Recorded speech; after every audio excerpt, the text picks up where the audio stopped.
Some of the events of Marikana, I actually learned them through the commission, where I learned that my husband was actually sent by his bosses to go and overlook the strikers. So they were not aware that strikers were volatile and were using some weapons. And then he was like trapped in the vehicle, and then they killed him there because they were thinking maybe they were spying or whatever, I don't know. So during the commission, I followed the commission from day one until the last. Then after the commission, I realized we got the feedback from Falam Commission. I had a hope like maybe we will be able to get a closure. Maybe Falam Commission, when he made his ruling, he will say who was responsible for what. But on the outcomes, he just mentioned like my husband was killed by the strikers, and he also mentioned that the mine were wrong to send my husband to deal with those crowds because they were not trained to do those crowds. That means to some extent mine was negligent as well. After the commission, I realized we got the feedback from Falam Commission. I had a hope like maybe we will be able to get a closure. Maybe Falam Commission, when he made his ruling, he will say who was responsible for what. But on the outcomes, he just mentioned like my husband was killed by the strikers, and he also mentioned that the mine were wrong to send my husband to deal with those crowds because they were not trained to do those crowds. That means to some extent mine was negligent as well. So he did not mention specifically who was responsible for what, who must compensate what. And then the other thing is during the commission, the all 10 families, we were struggling to get a lawyer.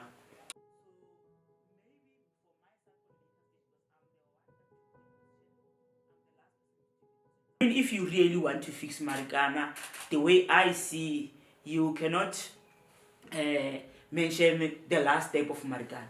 You have to dig information and say, where did this Marikana happen? How did it happen? I understand they were protesting. Yes, in South Africa, if South African has a right to contest, but how do you kill people? Why do you kill people? Go and butcher the people?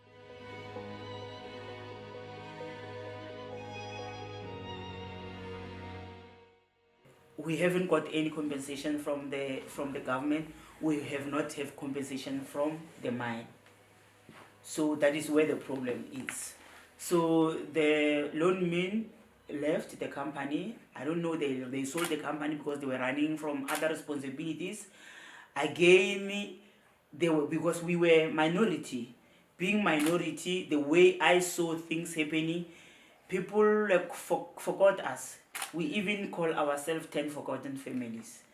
In one of the newspaper, after the time when the president announced that they paid all the families, and they even paid the injured and arrested, and they've never received a complaint, we were questioning us because the person cannot just go and make a public announcement on the national television.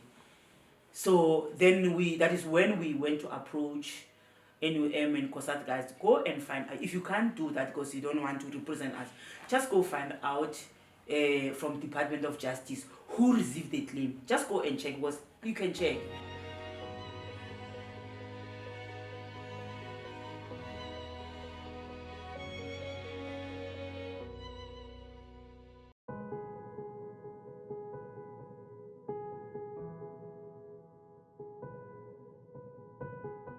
Because he was even involved during that time as a non-executive member. So I actually had a hope that this guy will come and address Marikana, and once he's there, because he knows exactly what happened, he will actually do something, even just to give us something that, okay, fine, this is what happened. Because now my husband was not killed by the police, but to some extent the mine involved the police to come and help them move the manpower. he was not protected. To some extent, as a big man, he is a statesman. He can somehow I don't know how to compensation. Yeah, something, reparations, something just to say sorry. I want just to talk to us. But he's nowhere to be found. I don't know that he's not a man of his word. We need the president to come to all of us, sit down with us and apologize. I know that he did apologize, but the apology that he made, it was in the commission when he was sitting at the witness box. And because people were there and he was under the spotlight, he just regretted that. But we just need to have a formal session with him.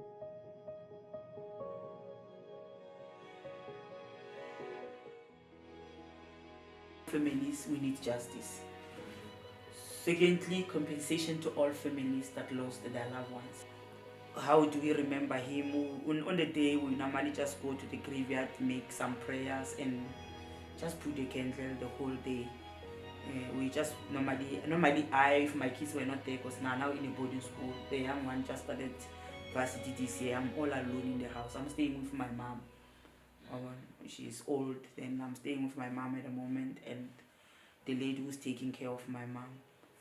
So I normally just go out alone, buy some flowers, go to the graveyard, do the prayers, come back home and sit, because normally we are not being invited by AMCO when they have their commemoration. They invite their widows that they have interest with. So normally I'll be sitting in the house watching the TV.